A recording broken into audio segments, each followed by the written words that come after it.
Test में सबसे जल्दी 500 विकेट लेने वाले गेंदबाज बन सकते हैं अश्विन, लेकिन क्या एक बार फिर अश्विन नहीं खेलेंगे? अश्विन जो फिलहाल नंबर 1 बॉलर हैं, क्या एक बार फिर से वो दौरे पर तो गए हैं लेकिन आपको खेलते हुए नहीं दिखेंगे? वो मैं इसलिए कह रहा हूं क्योंकि 2 स्पिनर या 1 स्पिनर, ये एक सवाल अगला जो टेस्ट होने वाला है इंडिया और साउथ अफ्रीका का, उसके लिए बहुत इंपॉर्टेंट हो गया, क्योंकि साउथ अफ्रीका की जब आप बात करेंगे और जब आप इंग्लैंड की बात करेंगे, ये दो ऐसी कंट्रीज है जहां आपको अच्छा पेस और अच्छा बाउंस देखने को मिलता है। और जब जब हम इन कंट्रीज में खेलते हैं तो हमारे पास चॉइस आ जाती है। जैसे जब हम WTC भी खेल रहे थे उस टाइम भी अश्विन गए जरूर थे, लेकिन वहां पर बात यही थी कि यार क्या आप 2 स्पिनर खिलाओगे या 1 स्पिनर? अगर आप 1 स्पिनर खिलाते हो तो वो स्पॉट रविंद्र जडेजा के लिए मानो फिक्स है, क्योंकि रविंद्र जडेजा जो है वो नंबर 1 टेस्ट ऑलराउंडर है। हालांकि अश्विन जो है वो नंबर 1 टेस्ट बॉलर जरूर हैं, लेकिन आप नंबर 1 टेस्ट ऑलराउंडर को ज्यादा तवज्जो देते हो, क्योंकि वो बल्लेबाजी भी कर लेता है और गेंदबाजी भी कर लेता है, विकेट निकाल कर भी देता है और उसकी बॉल में स्पीड भी है और स्पिन भी मिल जाता है अगर स्पिन फ्रेंडली विकेट होती है तो यहां पर बात यह है कि इंडिया के सामने कुछ ट्रबल्स, कुछ प्रॉब्लम्स है, और उसमें सबसे बड़ा ट्रबल यह है कि अगर आप एक स्पिनर के साथ जाओगे, पहला तो यह कि आप एक के साथ जाओगे या 2 स्पिनर के साथ। अगर आप एक स्पिनर के साथ जाओगे तो इसका क्या यह मतलब है कि अश्विन एक बार फिर से बैठ जाएंगे? अश्विन जिन्होंने अभी 100 टेस्ट भी नहीं खेले हैं, कुछ 93-94 टेस्ट खेले हैं और ऑलमोस्ट 500 विकेट ले चुके हैं। अब यहां पर देखना यह है कि अश्विन जो 500 विकेट लेने के बहुत करीब हैं, क्या उनको मौका मिलता है 500 विकेट कंप्लीट करने का? अभी हाल ही में नेथन लॉयन ने 500 विकेट कंप्लीट करे हैं, लेकिन अश्विन ने उनसे बहुत कम टेस्ट मैचेस खेले हैं।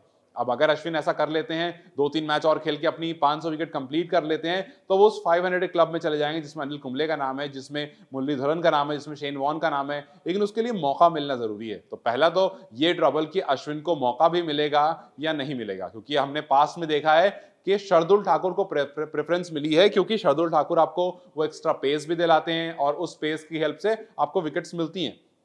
इससे पहले अश्विन ने 7 टेस्ट मैचेस ऐसे हुए हैं जो मिस करे हैं, जो इंग्लैंड में हुए हैं, जस्ट बिकॉज कि वहां पर आपको स्पिन उतनी नहीं होती है। लास्ट टाइम उन्होंने जब साउथ अफ्रीका में खेला था तो जडेजा इंजर्ड थे, और आपको एक्स्ट्रा पेसर चाहिए होता है तो आप ठाकुर को ले आते हो, जब स्पिनर चाहिए होता है तो जडेजा को ले आते हो। सोचिए अश्विन जैसे खिलाड़ी को बिठाना पड़ता है। अब आप सोच लीजिए कि ये कैसा ऑप्शन इंडिया के पास है जिसको आप विकेट की मशीन कहते हैं। आप स्पिन डिपार्टमेंट में अभी के टाइम पर सबसे अच्छा स्पिनर अगर कोई इंडिया के पास है टेस्ट क्रिकेट में तो वो अश्विन है, लेकिन आपको उनको बिठाना पड़ जाता है। और ये सारे फैक्टर्स अगर आप देखेंगे तो ये फैक्टर्स यही बताता है कि शार्दुल ठाकुर को ही जगह मिलेगी, क्योंकि लास्ट टाइम जब जोहान्सबर्ग में शार्दुल ठाकुर ने खेला था तो वहां भी वो 7 विकेट लेकर गए थे और अश्विन के ऊपर ही उनको तवज्जो मिली थी, ये बात तो तय है।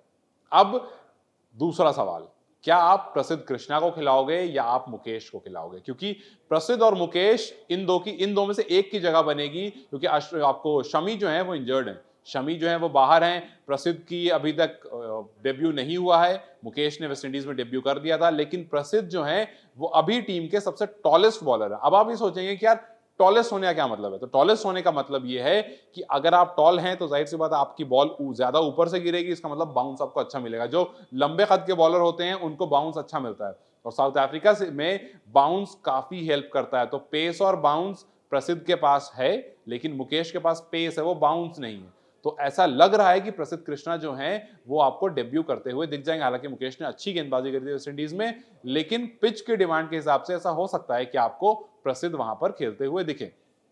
अब अगला सवाल, केएल राहुल, जी हां, ये बल्लेबाज कहां पर बल्लेबाजी करेगा, या फिर क्या केएल राहुल को आप बतौर विकेट कीपर खिलाओगे? क्योंकि केएल राहुल ने टेस्ट में बहुत ज्यादा विकेट कीपिंग नहीं करी है।